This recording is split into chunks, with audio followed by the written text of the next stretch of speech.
চট্টগ্রামের সিটি গেইটে দাঁড়িয়ে থাকা পিকআপে কাভার্ড ভ্যানের ধাক্কা, ঘটনাস্থলেই 5 জনের মৃত্যু, আহত 4। স্বজনদের আর্তনাদে ভারী হাসপাতাল। কক্সবাজার টেকনাফ সড়ক অবরোধ করে রোহিঙ্গা ক্যাম্পে চাকরি হারানো শিক্ষকদের বিক্ষোভ, দীর্ঘ যানজটে নাকাল যাত্রীরা, পরিস্থিতি নিয়ন্ত্রণে ঘটনাস্থলে সেনাবাহিনী। আওয়ামী প্রশাসন দিয়ে সুষ্ঠু নির্বাচন হবে না, অপসারণে ব্যবস্থা নেবে ইসি, আশা বিএনপি নেতা রিজভীর। পিআর পদ্ধতি দাবির উদ্দেশ্য নিয়ে সন্দেহ প্রকাশ। এবং হোয়াইট হাউসে জেলেনস্কির সঙ্গে ট্রাম্পের বৈঠক আজ, ক্রিমিয়া ও ন্যাটোতে যোগ দেওয়ার আশা ছাড়তে বললেন মার্কিন প্রেসিডেন্ট। ইউক্রেনের নিরাপত্তা নিশ্চিতে রাজি পুতিন।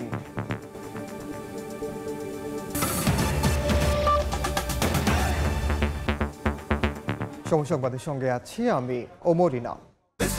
রাজধানীর বাংলাদেশ চীন মৈত্রী সম্মেলন কেন্দ্রে জাতীয় মৎস্য সপ্তাহের উদ্বোধনী অনুষ্ঠানে বক্তব্য রাখছেন প্রধান উপদেষ্টা ডক্টর মোহাম্মদ ইউনূস। সরাসরি যাচ্ছে সেখানে। সেটা যে আছে স্বীকারও করি না, সেটি সম্পদ নিয়ে অপেক্ষা করছে সেটাও আমরা স্বীকার করতে রাজি না।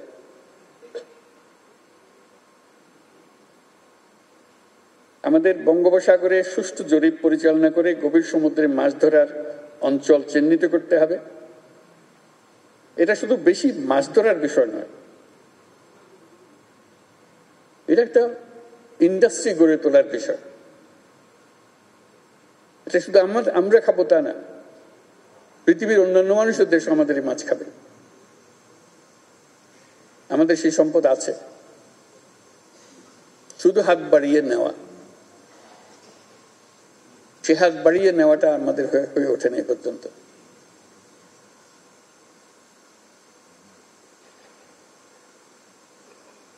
এর জন্য আমাদের গবেষণায় সক্রিয়ভাবে যুক্ত হতে হবে, আন্তর্জাতিক সম্মেলনের আয়োজন করতে হবে, যাতে বিশ্বমানের বিশেষজ্ঞদের চিন্তা ভাবনা অভিজ্ঞতা আমরা কাজে লাগাতে পারি। আমাদের বিশ্ববিদ্যালয়ের পাঠ্যক্রমেও গভীর সমুদ্রে মাছ ধরার বিষয়টি অন্তর্ভুক্ত করতে হবে।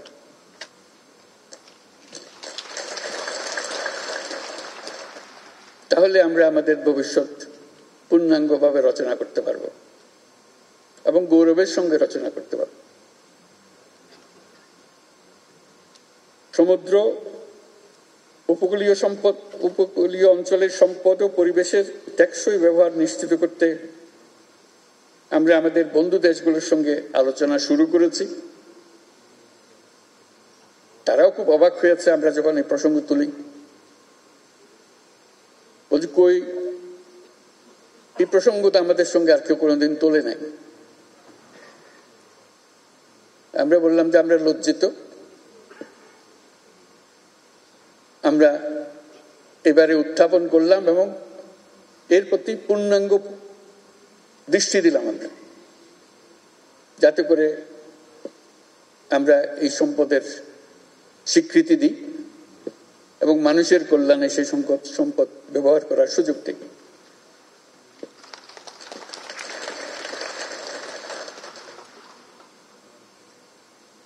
সমুদ্র, উপকূলীয় অঞ্চলের সম্পদ ও পরিবেশের টেকসই ব্যবহার নিশ্চিত করতে আমরা আমাদের বন্ধু দেশগুলোর সঙ্গে আলোচনা করছি এবং তারা সাড়া দিচ্ছেন।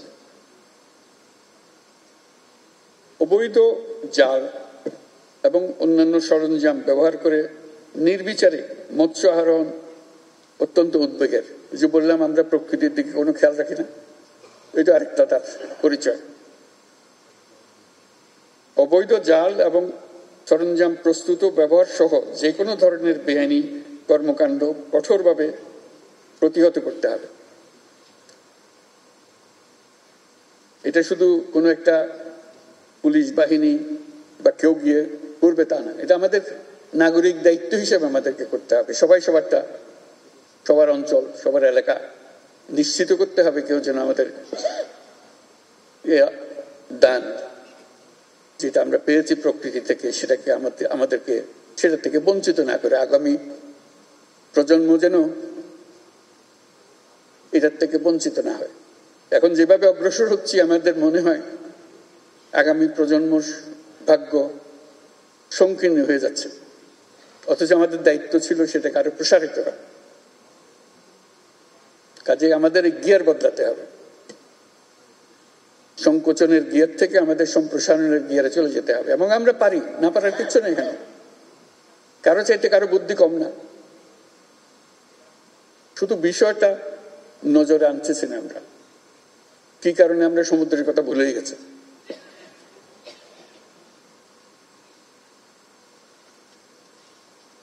জলাশয় দূষণ, শস্য উৎপাদনে মাত্রাতিরিক্ত ও নিষিদ্ধ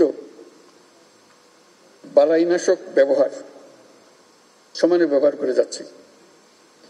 তামাক চাষ, মৎস্য উৎপাদনের উপর ক্ষতিকর প্রভাব ফেলছে।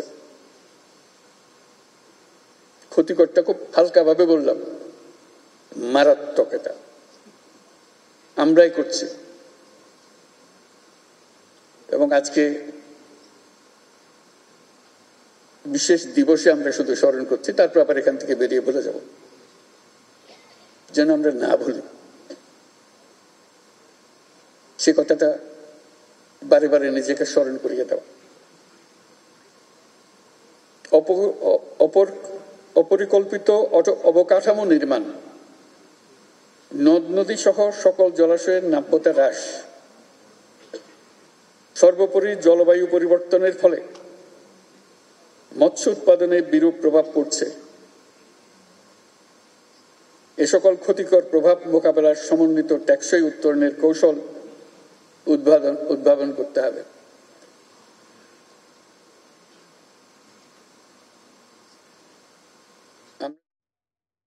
রাজধানীর চীন মৈত্রী সম্মেলন কেন্দ্রে জাতীয় মৎস্য সপ্তাহের উদ্বোধন অনুষ্ঠানে বক্তব্য রাখছেন প্রধান উপদেষ্টা ডক্টর মোহাম্মদ ইউনূস। সরাসরি যুক্ত ছিলাম সেখানে। সড়কে থামছেই না প্রাণহানি। চট্টগ্রামের সিটি গেট এলাকায় দাঁড়িয়ে থাকা পিকআপে কাভার্ড ভ্যানের ধাক্কায় 5 জনের মৃত্যু হয়েছে। গুরুতর আহত 4 জনকে ভর্তি করা হয়েছে হাসপাতালে। দ্রুত গতি দুর্ঘটনার কারণ বলে জানিয়েছেন পুলিশ ও প্রত্যক্ষদর্শী। বিস্তারিত জানাচ্ছেন পার্থপ্রতিম বিশ্বাস। স্বজনদের আহাজারিতে ভারী হয়ে উঠেছে চট্টগ্রাম মেডিকেল কলেজ হাসপাতালের পরিবেশ। পৌঁছালে নিয়ন্ত্রণ হারিয়ে রাস্তার পাশে দাঁড়িয়ে থাকা কাভার্ড ভ্যানে ধাক্কা দেয় পিকআপটি। ঘটনাস্থলে পিকআপের চালক সহ 4 জনের মৃত্যু হয়। আহতদের উদ্ধার করে চট্টগ্রাম মেডিকেল কলেজ হাসপাতালে নিলে চিকিৎসক আরো একজনকে মৃত ঘোষণা করেন।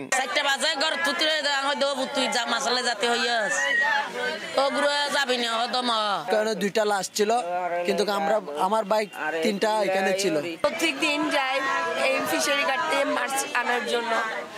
কিরকম কি হয়ে গেছে ঠিক আমরা জানি না, আমরা মৃতদেহটা শুধু দেখতে পেলাম। প্রত্যক্ষদর্শী ও পুলিশ বলছে দ্রুত গতি দুর্ঘটনার কারণ। আমরা যখন একসাথে আসছিলাম দেখতেছিলাম ওইখানকার অবস্থা খুব গুরুতর, আহত সবাই দেখতেছি, লাশ পড়ে রয়েছে। 5 জন মৃতদেহ পাইছি, তার মধ্যে 3 জনের আমি আইডেন্টিফাই করতে পারছি, আর 2 জন এখনো নাম ঠিকানা পাওয়া যায় না। আমি চেষ্টা করতেছি। নিহতদের 4 জন ফৌজদারহাট জেলেপাড়া এলাকার বাসিন্দা। পার্থপ্রতিম বিশ্বাস, সময় সংবাদ, চট্টগ্রাম। কক্সবাজার টেকনাফ সড়ক অবরোধ করে বিক্ষোভ করছেন রোহিঙ্গা ক্যাম্পে চাকরি হারানো শিক্ষকরা। ক্যাম্পে যেতে দেয়া হচ্ছে না দেশি বিদেশি এনজিও সংস্থার কর্মকর্তাদের। সড়কে দীর্ঘ যানজটে নাকাল যাত্রীরা। এদিকে পরিস্থিতি নিয়ন্ত্রণের চেষ্টায় ঘটনাস্থলে আইন শৃঙ্খলা রক্ষা বাহিনী। মোহাম্মদ ফরাজের ক্যামেরায় সুজাউদ্দিন রুবেলের রিপোর্ট। ব্যানার হাতে দাঁড়িয়ে রোহিঙ্গা ক্যাম্পে চাকরি হারানো স্থানীয় শিক্ষকরা দাবি আদায়ে সড়ক অবরোধ করে দেন নানা স্লোগান। সোমবার সকালে কক্সবাজার টেকনাফ সড়কের কোটবাজার এলাকায় অবস্থান নেন শিক্ষকরা। আটকে দেওয়া হয় রোহিঙ্গা ক্যাম্পে কর্মরত দেশি বিদেশি এনজিও সংস্থার কর্মকর্তা কর্মচারীদের গাড়ি। শিক্ষকদের দাবি, এনজিওগুলোর কাছে বেতন বৃদ্ধির দাবি তোলায় চাকরিচ্যুত করা হয়েছে। আমাদের 2026 সাল পর্যন্ত অ্যাপয়েন্টমেন্ট দেওয়ার পরেও কেন তারা একদিন আগে আমাদের নোটিশ করতেছে যে আপনারা আগামীকাল থেকে অফিস করতে পারবেন না। ইউনিসেফকে ডিসি তাদেরকে অনেক সময়ও দিয়েছে, রাজনৈতিক দলদেরকে, আমাদের কোনো সুরাহা হচ্ছে না।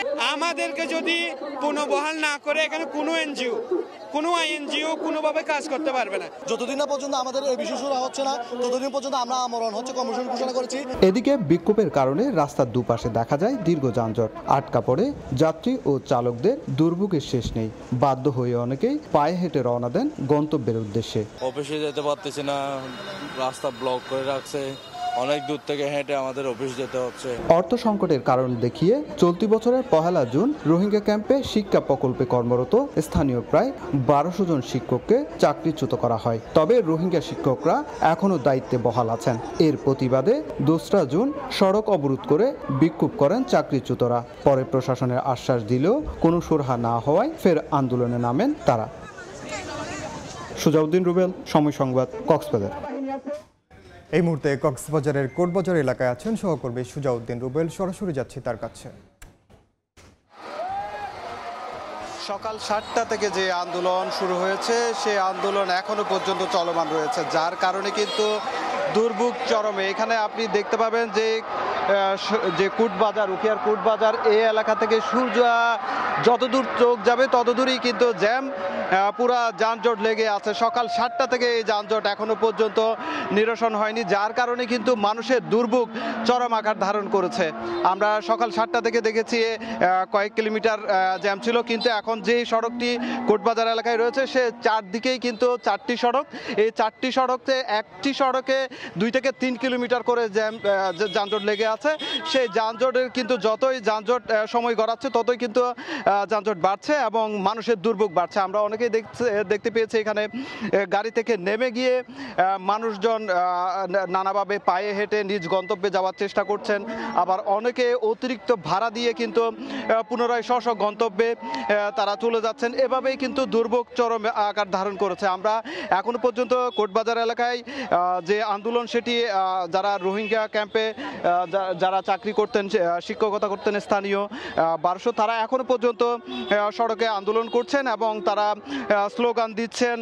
তারা নানাভাবে কিন্তু প্রশাসন এখনো পর্যন্ত এই যে আন্দোলনটি যেটি সড়ক অবরোধ করে রেখেছে সেটি নিরসনে এখনো পর্যন্ত তেমন কোনো উদ্যোগ আমরা আসলে দেখতে পাইনি। প্রশাসনের চারদিক থেকে আসলে প্রশাসন যে আইন শৃঙ্খলা বাহিনী চেষ্টা করেছে তারা আন্দোলনকে তারা নিরসন করার জন্য, কিন্তু এখনো পর্যন্ত কোনো সমাধান হয়নি। তবে প্রশাসন চেষ্টা করছে সেটি আসলে কিভাবে নিরসন করা যায়। তো এই ছিল আমার কাছে কোটবাজার এলাকা থেকে সবশেষ।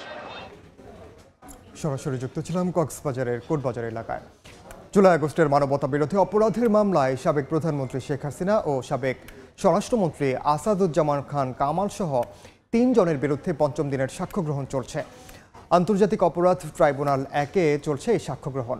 এরই মধ্যে ট্রাইব্যুনালে হাজির করা হয়েছে আসামি থেকে রাজসাক্ষী হওয়া সাবেক আইজিপি চৌধুরী আবদুল্লাহ আল মামুনকে। রোববার শেখ হাসিনা, কামাল, মামুনের বিরুদ্ধে 4 জন ট্রাইব্যুনালে সাক্ষ্য দেন। 81 জন সাক্ষীর মধ্যে এখন পর্যন্ত এই মামলায় 9 জনের সাক্ষ্য গ্রহণ শেষ হয়েছে। ট্রাইব্যুনালের প্রসিকিউশন বলছে জবানবন্দি দিতে মানসিকভাবে প্রস্তুতি নিচ্ছেন আসামি থেকে রাজসাক্ষী হওয়া মামুনও। এদিকে গাজীপুরে জঙ্গি নাটক সাজিয়ে 7 জনকে হত্যার মামলায় সাবেক আইজিপি জাবেদ পাটোয়ারি সহ 5 জনের বিরুদ্ধে গ্রেফতারি পরোয়ানা জারি করেছেন ট্রাইব্যুনাল। 18 বছর আগে বরখাস্ত 85 উপজেলা নির্বাচন কর্মকর্তাকে পুনর্বহালের নির্দেশ দিয়ে আপিল বিভাগের পূর্ণাঙ্গ রায় প্রকাশ করা হয়েছে। রায়ে চাকরি হারানো কর্মকর্তাদের সব সুযোগ সুবিধা ফেরত দেওয়ার নির্দেশ দেওয়া হয়েছে। রায়ের পর্যবেক্ষণে আপিল বিভাগ বলেন, নির্বাচন কমিশনের সিদ্ধান্তের বিরুদ্ধে আপিল করা ছিল স্বাধীন, সার্বভৌম ক্ষমতার উপর অসাংবিধানিক হস্তক্ষেপ। বিএনপি ও জামায়াতের তৎকালীন জোট সরকারের আমলে নিয়োগ পাওয়া 85 কর্মকর্তাকে রাজনৈতিক বিবেচনায় নিয়োগ দেওয়ার অভিযোগে 2007 সালের 3রা সেপ্টেম্বর চাকরিচ্যুত করে তত্ত্বাবধায়ক সরকার। 2022 সালের 1 সেপ্টেম্বর আপিল বিভাগের দেওয়া রায়ের বিরুদ্ধে আপিল ও 4টি আলাদা রিভিউ আবেদনের শুনানি শেষে প্রধান বিচারপতি সৈয়দ রেফাত আহমেদের নেতৃত্বাধীন 5 বিচারপতির আপিল বেঞ্চ গত 25 ফেব্রুয়ারি চাকরি ফেরতের এই রায় দেন। আওয়ামী লীগ আমলের প্রশাসন দিয়ে সুষ্ঠু নির্বাচন সম্ভব নয় উল্লেখ করে কর্মকর্তাদের অপসারণে ব্যবস্থা নেবে ইসি, এমন আশা জানিয়েছেন বিএনপির সিনিয়র যুগ্ম মহাসচিব রুহুল কবির রিজভী। সকালে বিএনপির প্রতিষ্ঠাতা জিয়াউর রহমানের সমাধিতে নীলফামারী জেলা কমিটির শ্রদ্ধা নিবেদন শেষে এ মন্তব্য করেন তিনি। পিআর দাবিকারীদের উদ্দেশ্য নিয়ে সন্দেহ প্রকাশ করে রিজভী বলেন, এই পদ্ধতির জন্য জনগণ প্রস্তুত নয়।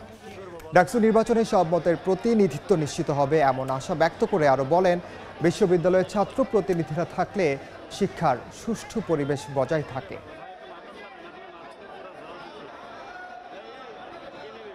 এই 15-16 বছরে প্রশাসন ছিল না, পুলিশ প্রশাসন ছিল না, এগুলো সব ছিল আওয়ামী লীগের ক্যাডার বাহিনী। এই ক্যাডার বাহিনী দিয়ে অবাধ সুষ্ঠু নির্বাচন হবে না। আমাদের দৃঢ় বিশ্বাস নির্বাচন কমিশনের প্রতি, তারা এইসব বিষয়ে মনোযোগ দিয়ে যাতে অবাধ সুষ্ঠু নির্বাচন, যাতে ভোটাররা ভোট কেন্দ্রে গিয়ে তাদের পছন্দসই ব্যক্তিকে ভোট দিতে পারে, সেই কাজটি তারা করবেন।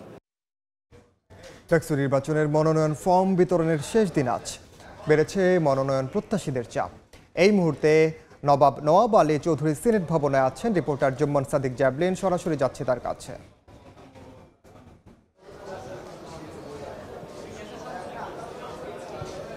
যেমনটি শুনছিলেন, আসলে এই নওয়াব আলী চৌধুরী সিনেট ভবনের তৃতীয় তলায়, যেখানে চিফ রিটার্নিং অফিসারের কার্যালয়, সেখান থেকে কিন্তু একেবারে 12 আগস্ট শুরু হয়েছিল মনোনয়ন ফর্ম সংগ্রহ এবং জমাদান, এবং আজকে শেষ দিন। এবং আজকে শেষ দিনে এসে কিন্তু আমরা দেখছি আসলে ডাকসু নির্বাচনের যেই উত্তাপ নিয়ে এক ধরনের প্রশ্ন ছিল যে আসলে কতটুকু উৎসব মুখরতা হচ্ছে। আজকের চিত্রটি দেখলে কিন্তু সেটি বোঝা যাচ্ছে যে হ্যাঁ, উৎসব আসলে শুরু হয়ে গেছে। এবং আমরা দেখছি আসলে সকাল থেকেই কিন্তু বেশ চাপ বেড়েছে শিক্ষার্থীদের, বিশেষ করে যারা স্বতন্ত্র শিক্ষার্থী রয়েছেন তারাও কিন্তু এসছেন। এখনও পর্যন্ত সকাল থেকে 2 ঘন্টায় প্রায় 28 জন মনোনয়ন ফর্ম সংগ্রহ করেছেন কেন্দ্রীয় সংসদ নির্বাচনের। আর এছাড়া কিন্তু হলের যেটি, সেখানেও কিন্তু ব্যস্ততা বেড়েছে বলে আমরা জানতে পেরেছি খবর নিয়ে। সেটির যে সংখ্যা সেটি আপনাদেরকে আরও কিছুটা পরে আমরা হয়তো জানাতে পারবো। তবে কেন্দ্রীয় সংসদ নির্বাচনের যেটি ডাকসু, সেখানে এখনও পর্যন্ত সকাল থেকে 28টি, মোট 153টি ফর্ম এই পর্যন্ত বিক্রি হয়েছে। এর মধ্যে আমরা দেখছি যে বড় যে দলগুলো আছে বা দলীয় প্যানেল যেগুলো হবে আসলে, সেটি আজকে দুপুর 2টায় কিন্তু ছাত্র দলের পক্ষ থেকে যে প্যানেলটি এখানে নির্বাচনে প্রতিদ্বন্দ্বিতা করবে তাদের প্রার্থীরা আসবার কথা আছে মনোনয়ন সংগ্রহের জন্য। এছাড়াও ইসলামী ছাত্র শিবিরের তাদের 11টায় আসবার কথা থাকলে এখনও পর্যন্ত তারা আসেননি।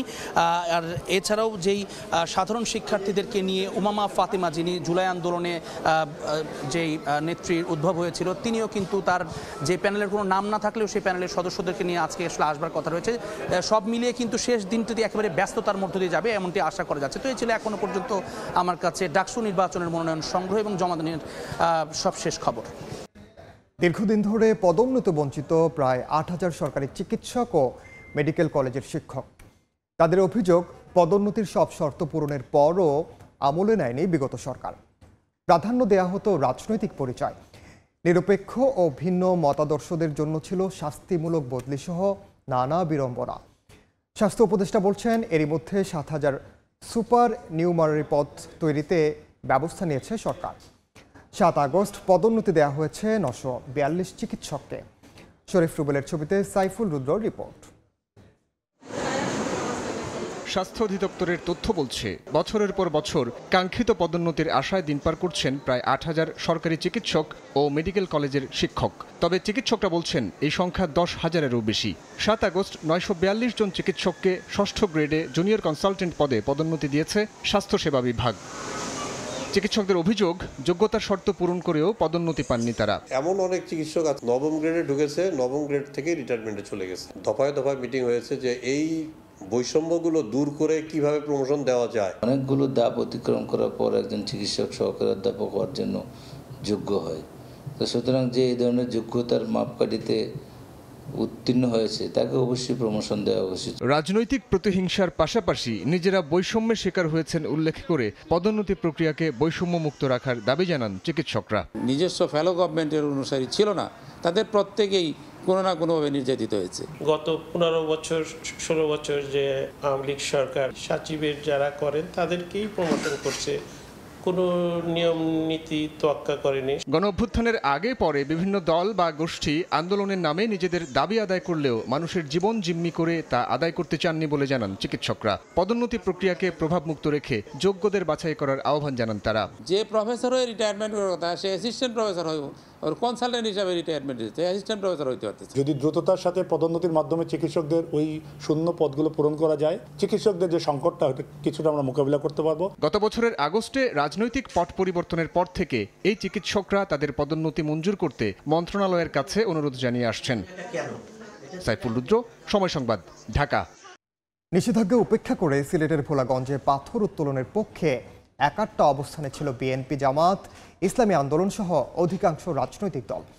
আর এই সুযোগ নিয়ে শুরু হয় লুট। এ ঘটনায় রাজনৈতিক দলগুলো পরস্পরকে দোষারোপ করে বলছে, হাজার হাজার মানুষের জীবন জীবিকার দিকে তাকিয়ে সীমিত আকারে পাথর উত্তোলনের কথা বললেও হরিলুটের ঘটনাকে সমর্থন করেন না তারা। আর বিশ্লেষকরা বলছেন, রাজনৈতিক দল, সরকার ও প্রশাসন দায় এড়াতে পারে না কেউই। শাকির আহমেদের রিপোর্ট।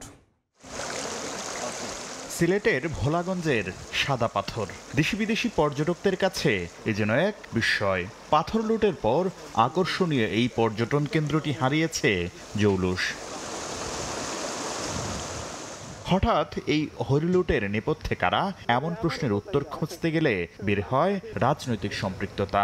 ভোলাগঞ্জের কোয়ারির ইজারা বাতিল ও পাথর উত্তোলনের নিষেধাজ্ঞাকে উপেক্ষা করে প্রায় সব রাজনৈতিক দল পাথর উত্তোলনের পক্ষে দাঁড় করিয়েছিল নানা যুক্তি। গত বছরের সেপ্টেম্বরে পাথর উত্তোলনের নিষেধাজ্ঞাকে ভারতীয় আগ্রাসন দাবি করে ইসলামী আন্দোলন বাংলাদেশের পক্ষ থেকে বলা হয়, দ্রুত পাথর উত্তোলন না করলে ভয়াবহ বন্যার সৃষ্টি হবে। তবে দলটির মুখপাত্র বলছেন, ইসলামী আন্দোলন লুটের ঘটনায় সম্পৃক্ত নয়। সবকিছু ঠিক রেখে পাথর যদি তোলা যেত, মানুষের জীবনযাত্রাটাও যাতে ঠিক থাকে, আমাদের কথা ছিল এটা। আমরা তো কাউকে বলি নাই লুটপাট করার জন্য। চলতি বছরের জুনে পাথর তুলতে নিষেধাজ্ঞা প্রত্যাহারের দাবিতে বিক্ষোভ মিছিল ও মানববন্ধন করে পাথর সংশ্লিষ্ট ব্যবসায়ী, মালিক, শ্রমিক ঐক্য পরিষদ। সমাবেশে অংশ নিয়ে পাথর উত্তোলন বন্ধ রাখার সিদ্ধান্তকে উদ্দেশ্য প্রণোদিত আখ্যা দেয় মহানগর জামায়াত। তবে ঘটনার পর পরিবেশ রক্ষায় নিজেদের অবস্থান তুলে ধরছে দলটি। যেখানে পরিবেশ নষ্ট হবে না, এই অবস্থাগুলোর ভিতরে যদি এটা লিজ দেওয়া যায়, তো সরকার রাজস্ব পেল এবং এটা একটা শৃঙ্খলার ভিতরে আসলো। সেই প্রেক্ষিতে অনেক দল সেখানে বক্তব্য রেখেছে এবং সেখানে আমরাও বক্তব্য রেখেছিলাম। কিন্তু এখনকার যে পরিস্থিতি তৈরি হয়েছে, এটা মনে হয় এখন আপাতত আর চিন্তা করার সুযোগ নেই। অন্যান্য দলের মতো পাথর উত্তোলনের পক্ষে অবস্থান নেয় স্থানীয় বিএনপি। দলটির স্থায়ী কমিটির সদস্য ইকবাল হাসান মাহমুদ টুকু বলছেন, হাজারো শ্রমিকের জীবন জীবিকার বিষয়টি বিবেচনা করে সীমিত পরিসরে পাথর উত্তোলনকে সমর্থন করলেও হরিলুট করে পরিবেশের বিপর্যয় সমর্থন করে না দলটি। জড়িতদের বিরুদ্ধে সাংগঠনিক ব্যবস্থা নেওয়া হয়েছে বলেও জানান তিনি। এখানে সরকারের ল্যাপস আছে বলে এটা হয়েছে। যে সরকারটা চলে গেছে, সেই সরকার তো রন্ধ্রে রন্ধ্রে সব তাদের লোক ঢুকে গেছে। তারা চায় যাতে এসব ঘটনা বেশি ঘটুক, ফলে আরও সমালোচনা হোক। প্রতিটি দলের দায়িত্ব আছে এবং দায়িত্ব নিয়ে সচেতন থাকা। আমাদের দল সেটা প্রতিকার করেছে। পাথর উত্তোলনের পক্ষে ছিল জাতীয় নাগরিক পার্টি ও এবি পার্টির নেতারাও। বিভাগীয় কমিশনারও পাথর উত্তোলনের পক্ষে সাফাই গিয়েছেন। বিশ্লেষকরা বলছেন, রাজনৈতিক দলের পাশাপাশি প্রশাসনও লুটপাটের দায় এড়াতে পারে না। যারা এই দুর্বৃত্তায়নের সাথে জড়িত ছিল, এদেরকে সামাজিক বয়কটের মধ্যে ফেলানো উচিত। প্রত্যেকেই এটার বেনিফিশিয়ারি, এই পাথর চুরির রাজনৈতিক দলগুলো। পাথর রক্ষা করতে না পারার আক্ষেপ প্রকাশকে সরকারের ব্যর্থতা হিসেবে দেখছেন বিশ্লেষকরা। শাকির আহমেদ, সময় সংবাদ, ঢাকা। বিকল হয়ে বঙ্গোপসাগরে 3 দিন ভেসে থাকা মাছ ধরার একটি ট্রলার সহ 8 জেলেকে উদ্ধার করেছে কোস্টগার্ড। কোস্টগার্ড জানায়, রোববার সকালে জরুরি সেবা 16111 নম্বরে কল পেয়ে মোংলা বন্দরের ফেয়ারওয়ে এলাকা থেকে তাদের অসুস্থ অবস্থায় উদ্ধার করা হয়। এর আগে 14 আগস্ট মাছ ধরতে বরগুনা থেকে এফবি মায়ের দোয়া ট্রলারে সাগরে যান 8 জেলে। তবে যান্ত্রিক ত্রুটির কারণে ট্রলারটি সমুদ্রে ভাসতে থাকে। 3 দিন পর মোবাইল ফোন নেটওয়ার্কের আওতায় আসলে জরুরি সেবায় কল দেন জেলেরা। এবার বায়ুমানের খবর।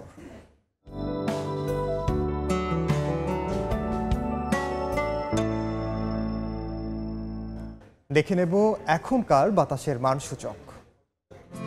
বায়ুমান বিষয়ক সংস্থা আইকিউ এয়ারের সূচক অনুযায়ী বাংলাদেশে এখনকার বাতাসের মান: ঢাকা বিভাগের বায়ুর মান 55, যা সন্তোষজনক, বাতাসের আর্দ্রতা 62%। চট্টগ্রাম বিভাগে বায়ুর মান 52, এটিও সন্তোষজনক, বাতাসের আর্দ্রতা 74। রাজশাহী বিভাগে বায়ুমান 67, যেটি সন্তোষজনক, আর্দ্রতা 71। সিলেট বিভাগে বায়ুর মান 62, এটিও সন্তোষজনক, বাতাসের আর্দ্রতা 72%। খুলনা খুলনা বিভাগের বায়ুমান ৩৯, যা ভালো, বাতাসে আর্দ্রতা ৬৩। বরিশাল বিভাগে বায়ুর মান ৫৩, এটি সন্তোষজনক, আর্দ্রতা ৬৫। রংপুর বিভাগের বায়ুমান ৬৭, যেটি সন্তোষজনক, বাতাসে আর্দ্রতা ৬২। ময়মনসিংহ বিভাগের বায়ুর মান ৬২, এটিও সন্তোষজনক, বাতাসে আর্দ্রতা ৬২%। সারা দেশে বায়ুর মান সবচেয়ে ভালো খুলনায় ৩৯ আর সবচেয়ে খারাপ রাজশাহী এবং রংপুরে ৬৭। সংবাদ দেশের বাইরের খবর। ইউক্রেন ইস্যুতে হোয়াইট হাউসে ডোনাল্ড ট্রাম্পের সঙ্গে বৈঠকে বসতে যাচ্ছেন জেলেনস্কি। স্থানীয় সময় সোমবারের এই বৈঠকে যোগ দেবেন যুক্তরাজ্য, ফ্রান্স, জার্মানি সহ ইউরোপের বিভিন্ন দেশের নেতারাও। তাদের আহ্বান, যুদ্ধবন্ধের কোনো চুক্তির ক্ষেত্রে যেন ইউক্রেনের নিরাপত্তার বিষয়টি মাথায় রাখা হয়। ট্রাম্পের বিশেষ দূত জানান, ইউক্রেনের নিরাপত্তার নিশ্চয়তা দিতে রাজি পুতিন। এদিকে সামাজিক মাধ্যমে এক পোস্টে যুদ্ধবন্ধে জেলেনস্কিকে ক্রিমিয়া ফেরত ও ন্যাটোতে যোগ দেওয়ার আশা ছাড়তে বলেছেন ট্রাম্প। এ পর্যায়ে শীর্ষ সংবাদগুলো জানিয়ে দিচ্ছে আরেকবার।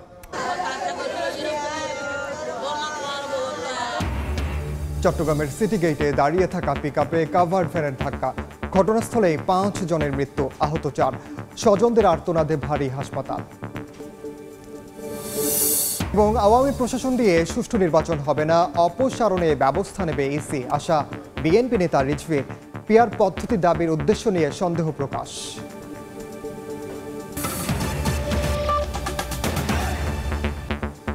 এই ছিল সময় সংবাদে, সঙ্গে থাকুন সময়।